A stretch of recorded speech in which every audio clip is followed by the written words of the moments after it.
जब सिनेमा सिर्फ मनोरंजन नहीं, एक आंदोलन बन जाए, जब सिनेमा पे वो कहानियाँ लेकर आया जाए, जिन्हें इतिहास ने हाशिए पर रखा है।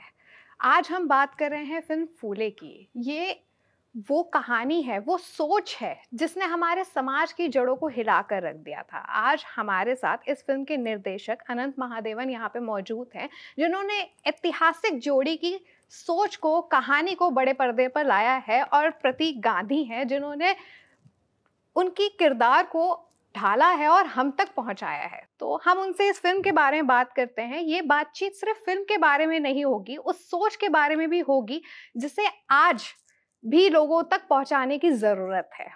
प्रतीक, पहले आपसे शुरुआत करते हैं। ये किरदार निभाना सिर्फ एक अभिनय का पार्ट नहीं है, ये बहुत बड़ी जिम्मेदारी है, क्योंकि इस इन दोनों कपल की कहानी, इन ऐतिहासिक जोड़ी की कहानी आज तक हिंदी भाषा में कहीं ही नहीं गई है।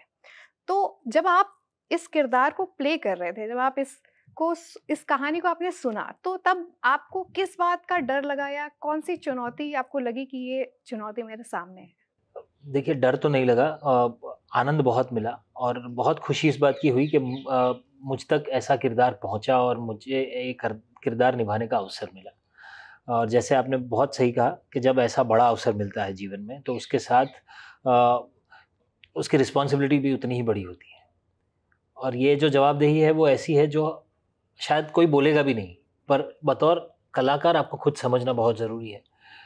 उस एंगल से कि ये ऐसे किरदार हैं जिन्होंने हमारे समाज को एक नई दिशा दिखाई। 175 साल पहले इन्होंने जो कार्य शुरू किया था, वो आज तक पूरा नहीं हुआ है, पर बहुत कुछ बदलाव हुआ है हमारे रहन-सहन में, हमारी सोच में, और आगे बहुत बदलाव होना भी बाकी है। तो मेरा सिर्फ़ यही प्रयत्न था कि मैं इन्हें अपने दिमाग में महात्मा बना के अगर परफ़ॉर्म करना शुरू करूँगा, तो शायद एक तरफ़ा परफ़ॉर्मेंस हो जाएगा। तो शायद मैं इन्हें बतौर इंसान अब तक नहीं पहुँचा पाऊँगा। और हम लोग ये चाहते थे कि फूले कपल की बात, इस जोड़ी की बात, इनके जीवन की बात एक इंसानी तौर पर आप तक पहुँचे। जब ये वो कर रहे थे, जब ये सोचना भी पाप माना जाता था, जब ये सोचना शायद मुमकिन ही नहीं था, उस समय में ऐसी सोच के साथ जीना, इस सोच पे काम करना और समाज को बदलना, जब वो करने की जर्नी में थे, तब उनके अंदर क्या चल रहा था और कैसे ये सारे निर्णय ले पा रहे थे, कैसे सारे विरोध का सामना कर रहे थे। वो जो ह्यूमन इमोशंस है ना, वो मैं आप तक पहुँचाना चाहता था। तो कलेक्टिवली हमने यही सोचा कि हम इन्हें एक ह्यूमन स्टोरी की तरह आप तक लेके आएँ। ये वही जीवन है जहाँ उन्हें सिर्फ लोग फूले के नाम से जानते थे, ज्योतिबा के नाम से जानते थे। वहाँ से अपना काम करते-करते इस स्तर पर पहुँचे कि लोगों ने इन्हें महात्मा ज्योतिबा फूले के नाम से जानना शुरू किया। और तब से लेके उनके जीवन के अंत तक की कहानी है। तो हमने इसे ह्यूमन स्टोरी बनाने का एक जो निर्णय लिया था, वो सबसे बड़ी रिस्पॉन्सिबिलिटी थी। आनंद सर, प्रतीक पे इतना भरोसा क्यों? जब मतलब आपको ये उनको देखकर ही लगा कि ये अपने आप को उस किरदार में ढाल लेंगे? आपको क्या लगता है? मुझे ट्रेलर से तो लगता है कि उन्होंने बखूबी इस किरदार को निभाया है। आपको प्रतीक दिखता है उसमें? स्कैम वाले प्रतीक नहीं दिखते। आपको प्रतीक नहीं दिखेगा, आपको ज्योतिबा ही दिखेगा और इसीलिए मुझे उन पर पूरा भरोसा है। और मैं ये हमारे सामने बैठे हैं इसीलिए मैं ये नहीं कह रहा हूँ। बहुत, बहुत, बहुत सालों के बाद मुझे ये महसूस हुआ कि मैं एक बहुत ही जेन्युइन, बहुत ही ऑनेस्ट और बहुत ही आउटस्टैंडिंग किरदार से मिल रहा हूँ, एक्टर से मिल रहा हूँ। और मैं अपने आप को खुशनसीब समझता हूँ कि इन्होंने इस फ़िल्म के लिए हाँ कहा, क्योंकि अगर इन्होंने नहीं कहा होता तो पता नहीं कौन, या ये फ़िल्म बनाऊँ या किसके साथ बनाऊँ मैं। एक तरह से मैं बहुत लकी रहा। तो भरोसा तो बहुत ही एक छोटा शब्द है, उससे बहुत कुछ ऊपर था ये। इन्होंने आप पे इतना भरोसा दिखाया, तो आपने इस किरदार के लिए अपने आप को किस तरह से ढाला? क्या आपने अ, इसकी भाषा को पकड़ा, उनके, क्योंकि इनकी ज़्यादा चीज़ें हमारे पास अवेलेबल नहीं है, तो इनके चाल-ढाल, उन सब पे आपने कैसे अपनी प्रैक्टिस की या मेहनत की? तो मेरा काम सबसे ज़्यादा आसान इन्होंने ही कर दिया था, क्योंकि जो स्क्रिप्ट इन्होंने तैयार की थी, वो इतना इतना बड़ा रिसर्च मटेरियल था, क्योंकि ये 2 घंटे की फ़िल्म की जो स्क्रिप्ट है, वो कितनी सारी किताबों को पढ़ने के बाद, उसमें से जूस निकालने के बाद तैयार की गई थी। तो मेरे पास इतना अच्छा रिसर्च मटेरियल आया कि उसने मुझे बहुत हद तक ये किरदार मेरी आंखों के सामने तैयार कर दिया था। उसके अलावा काफ़ी सारी चीज़ें जो स्क्रिप्ट में नहीं हैं, जो हम शायद शब्दों में बोल नहीं रहे हैं, वो सारी चीज़ों पे हमने काफ़ी कुछ डिस्कस किया। जैसे मैं हर एक इंटरव्यू में कहता भी हूँ कि मुझे इनके बारे में जो एक चीज़ पता चली कि वो अखाड़े में जाते थे, पहलवानी का शौक रखते थे, बड़ा ही सशक्त शरीर था इनका। अब ये हम कहीं बोल नहीं रहे हैं, ना ही हम कहीं दिखा रहे हैं वैसे, पर ये जानना ज़रूरी इसलिए था ताकि उनकी वो कैसे सोचते थे और कितना कितना स्ट्रेंथ था उनके अंदर, ये मैं उस हिसाब से निकाल पाया शायद।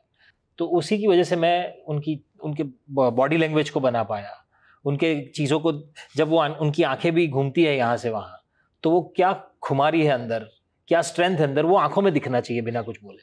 अब ये सारी चीज़ें तभी पता चलती है जब रिसर्च मटेरियल को हम अलग तरह से पढ़ते हैं, जो स्क्रिप्ट में भी नहीं है शायद। ऐसी दूसरी बहुत सारी चीज़ें, काफ़ी मराठी दोस्त हैं उनसे पता चली। हम शूट भी जहाँ कर रहे थे महाराष्ट्र में, वहाँ कई सारे, महाराष्ट्र में तो इन्हें भगवान की तरह पूजा जाता है, तो कई सारे लोग जो हमारे साथ थे वो सब इनकी बहुत सारी अलग अलग चीज़ों को जानते थे। तो यही सब जान जान के धीरे धीरे कैरेक्टर दिमाग में बनता गया। दूसरी बात है भाषा की, मराठी मेरी पहली भाषा नहीं है, पर बचपन से सुनी है मराठी, तो समझ तो पूरी लेते हैं। जब मराठी बोलने की बात थी, कुछ कुछ डायलॉग्स हैं, कुछ ऐसी लाइनें हैं जो हम शुद्ध मराठी में बोले हैं, भले फिल्म हिंदी में है, तो वो जानना और उसकी प्रैक्टिस ज़रूरी थी। बाकी कॉस्ट्यूम ने काफ़ी लंबा काम कर दिया था हमारा, काफ़ी हद तक का। फूले पगड़ी ने एकदम वो फूले को साक्षात मेरी आंखों के सामने प्रकट कर दिया था। आनंद सर, क्योंकि आपने इतना रिसर्च किया है इस बारे में, इसलिए आपसे ये सवाल है कि अगर आज ज्योतिराव फूले होते तो आज के युवाओं को देख के खुश होते कि निराश होते? अगर आज ज्योतिराव फुले होते तो इतना सब कुछ करते, बहुत कुछ करते कि हमारी स्थिति ये नहीं होती, हमारी हालात ये नहीं होती, और शायद हमारे जो यूथ हैं, हमारे जो बच्चे हैं, वो अलग तरीके से सोचने लगते। बट अफसोस ये है कि आज ज्योतिराव फुले नहीं है, और ना ही हम ज्योतिराव फुले की जो सीख है उसको हमने उठाया और उस तरह से हमने उसको अडेप्ट किया है। इसीलिए मैं चाहता हूँ कि ये फिल्म जो है बेसिकली यूथ के लिए है पिक्चर, क्योंकि यूथ को इससे बहुत कुछ सीखना है। और अगर इन्होंने अपने यूथ में, वो भी 1848 1850 में इतना सब कुछ किया, तो इतना सब कुछ, इतना टेक्नोलॉजी और इतना जो हम कहते हैं कि एडवांसमेंट हुआ है हमारे थिंकिंग में, हमारे सोच में, हमारे जेनेटिक्स में, तो हम ऐसा क्यों नहीं सोचते हैं? तो कहीं ना कहीं कुछ कमी है हम में। सो ये तो बहुत ही फ्यूचरिस्टिक थे, हमसे भी शायद आगे निकल गए थे। मेरा जो ये सवाल है वो आप दोनों के लिए है। अभी एक फिल्म आ रही है केसरी 2, वो जलियांवाला बाग के जिस चैप्टर पे बनी है, वो हमारे इतिहास में नहीं लिखा, जो हमारे बुक्स हैं उसमें नहीं है। ज्योतिराव फूले के बारे में भी सिर्फ 2-3 लाइन या 2 पैराग्राफ होंगे। तो क्या आपको लगता है कि हमारे बच्चों को जो किताब पढ़ाई जा रही है, जो सिलेबस अभी पढ़ाया जा रहा है, उसमें बहुत बड़ा बदलाव करने की ज़रूरत है? नहीं, कुछ चीज़ें हैं जो जिस तरीके से उन्हें डिपिक्ट करना चाहिए था वो नहीं हुआ। ज्योतिराव फुले और सावित्रीबाई फुले एक पैराग्राफ या एक चैप्टर बन के रह गए हमारी किताबों में जब हम स्कूल में पढ़ते थे। लेकिन जब मैंने रिसर्च किया तो मुझे पता लगा कि बहुत सारे हिस्टोरियंस ने जानबूझकर इन दोनों को ब्रश्ड अंडर द कार्पेट, छुपा दिया था। क्या उन्हें डर था कि जिस तरीके का सोशल रेवोल्यूशन ये करना चाहते थे, वो सोशल रेवोल्यूशन उनके पावर को ले लेगा, बहुत सारे लोगों को हर्ट करेगा? तो ये सब सवाल है जो जिसकी वजह से इन लोगों की जो कहानी है पूरी तरह से हमारे सामने नहीं आया है। और हमारी कोशिश यही रही है कि जितनी मटेरियल हमें मिला है, चाहे वो मराठी, हिंदी या कुछ अंग्रेजी में भी, उसको समेट कर हम एक कंप्लीटनेस लाएं या वो सब बताएं जो लोगों को पता नहीं है। सो इस फिल्म में आप बहुत कुछ डिस्कवर करेंगे, बहुत रेवलेशंस हैं इस फिल्म में, और हमारी कोशिश यही है कि जो छुपाया गया है, जो हमसे रखा गया है, उसे हम आपके सामने लाएं। आपका इस पे क्या कहना है? मतलब ये सवाल काफ़ी बार मुझे भी होता है, क्योंकि मेरी बेटी अभी 5वीं कक्षा में, 6ठी कक्षा में आई है।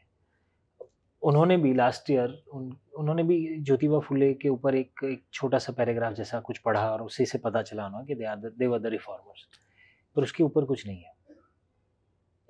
तो ये कुछ ऐसी बातें हैं जहां आज की दुनिया ऐसी है कि हम 30 सेकंड की रील से लेके 2 घंटे के टॉक शो तक सब जगह मोटिवेशन ढूंढ रहे हैं।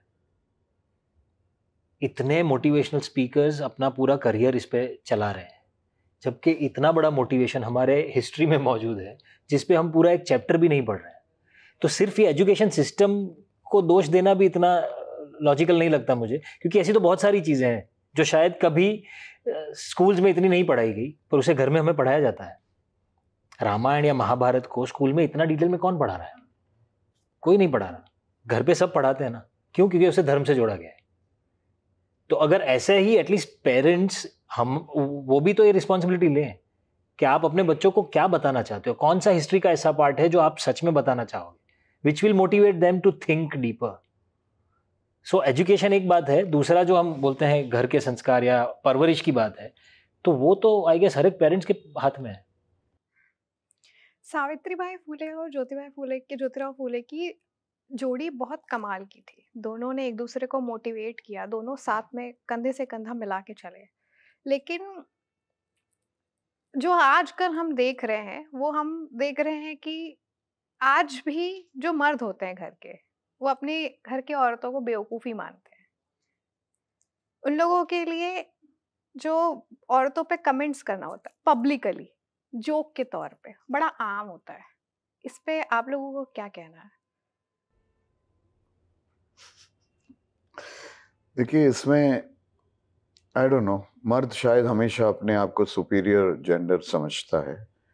मैं तो समझता हूँ कि औरत जो है मर्द से 10 गुना सुपीरियर है, क्योंकि औरत जो कर सकती है वो मर्द उसका 1% भी नहीं कर सकता है। मैं तो अपने आप को खुशनसीब समझता हूँ कि मैं औरत नहीं हूँ, क्योंकि मैं कभी वो नहीं कर सकता जो औरतें करती हैं, जो औरतों ने अकम्प्लिश किया है। तो अगर कोई मर्द औरतों को कम समझता है तो बेवकूफ़ वो है, औरत नहीं। हमने देखा है कि ज्योतिराव फुले बहुत ग्रीन फ्लैग हैं। आपने ऐसा क्या किया है, मतलब कि उनकी वाइफ हमेशा उनके साथ रही, आप एक्टिंग के उसमें हैं, आपको बहुत बाहर रहना पड़ता है शेड्यूल की वजह से। आपकी वाइफ भी आपके लिए एक स्ट्रॉन्ग पिलर रही है, एक स्ट्रेंथ रही है हमेशा से। पहले जब आप जॉब करते थे, थिएटर करते थे, और फिर जब आपने यहाँ पे स्ट्रगल करना शुरू किया, उनके बारे में हमारे ज़रिए क्या कहना चाहेंगे? मतलब मैं तो अपने आप को इतना भाग्यशाली समझता हूँ कि मेरे पास ऐसा लाइफ पार्टनर है जिसने अच्छे बुरे सारे वक्त में बहुत बहुत स्ट्रेंथ के साथ मेरा साथ दिया है और हमेशा मुझे इंस्पिरेशन दिया, हमेशा मेरी स्ट्रेंथ बनी है, कभी वीकनेस नहीं बनी है। और ये शायद बहुत बहुत अच्छे काम कभी किए होंगे, उसी का नतीजा है कि ऐसा हुआ है मेरे साथ। बाकी हम जिस फील्ड में हैं, इस फील्ड में रिजेक्शन रोज़ होता है, and it is a constant emotional turmoil that goes with in you. और ऐसे में अगर आप घर पे अपने पार्टनर के साथ सेटल्ड नहीं हो तो मानसिक संतुलन बहुत जल्दी बिगड़ सकता है। सबकॉन्शियस में कहीं इनका ज्योतिबा फुले इतने सक्सेसफुली करना, सबकॉन्शियस में शायद एक एक्टर, एक इंटेलिजेंट एक्टर के कॉन्शियसनेस में ये वर्क करता है, और शायद उनको पता नहीं था, लेकिन वो एलिमेंट्स भी कभी कभी आए होंगे। I am sure absolutely sir, you have such a strong partner in life, and that helps absolutely everywhere. सिर्फ जाते जाते एक सवाल पूछना चाहूंगी कि उनका इशारा मिल गया है कि इंटरव्यू जल्दी खत्म कीजिए। एक सवाल पूछना चाहूंगी आखिरी, वो ये कि आपने इस पे बहुत काम किया, पहले रिसर्च की, पहले इस टॉपिक को चुना, फिर बहुत रिसर्च की, फिर डायरेक्शन में काम किया, फिर इस पे चली सेंसरशिप की कैंची।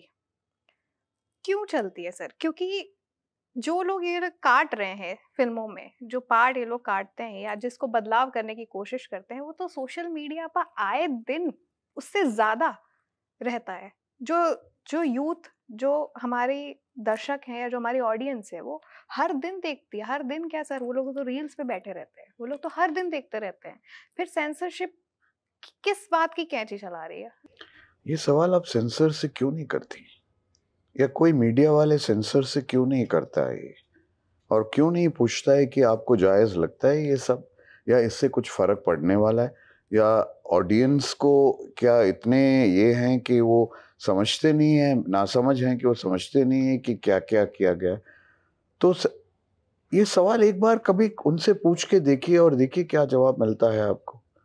हम तो सेंसर करें या होगा या नहीं होगा इस डर से तो हम फिल्म नहीं बनाते। हम तो फिल्म जिस तरीके से, जिस जस्टिस से बनाना चाहते हैं उस तरीके से हम बना लेते हैं। बाद में अगर कोई कुछ कहता है तो फिर उसका वाकई मेरे पास जवाब नहीं है। एक लास्ट सवाल कि जब ऑडियंस ये फिल्म देख के थिएटर से निकलेगी तो आप लोग क्या चाहते हैं कि उनके अंदर क्या बदलाव आए? मैं तो पर्सनली ये चाहता हूँ कि उनके अंदर ये बदलाव ज़रूर आए कि सवाल पूछने की हिम्मत सबके अंदर होनी चाहिए। अगर कोई चीज़ गलत है, गलत लग रही है, तो उसके सामने सवाल निकलना चाहिए। सिर्फ इतनी हिम्मत भी आ गई ना ऑडियंस में, तो भी बहुत कुछ बदल जाएगा आसपास। बिल्कुल, मैं बिल्कुल सहमत हूँ, और मैं तो कहूँगा कि इस फिल्म को देखने के बाद ये फिल्म वहीं ख़त्म नहीं होगी उनके लिए। ये शायद जब वो घर जाएंगे तो ये फिल्म फिर से शुरू होगी उनके मन में, उनके दिमाग में, और ये फिल्म उनके साथ रहेगी।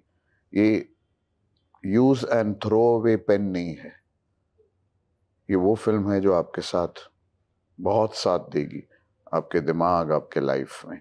सो अगर आप एक फिल्म को घर ले जाना चाहते हैं, जो बहुत कम अवसर पर होता है, तो फुले वो फिल्म है।